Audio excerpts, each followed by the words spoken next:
Buat apa jadi lagu ni sahabat?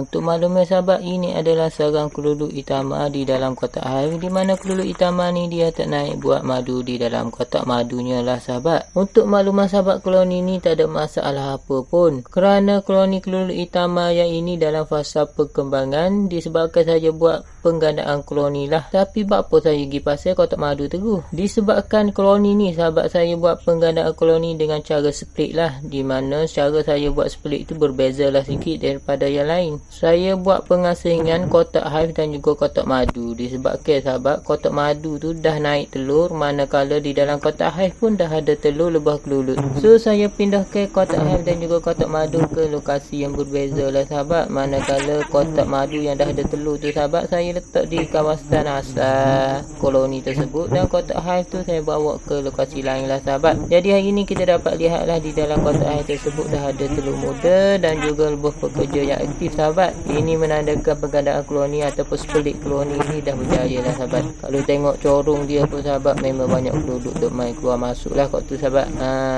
Ni dia sahabat, alhamdulillah sahabat. So hasil penggandaan koloni split yang saya buat ni, perkembangan dia saya dapat lihat dalam jangka masa 2 minggu ataupun 3 minggu. Alhamdulillah. Ada telur muda tu. Dah rapat kau pasal topping apa tu.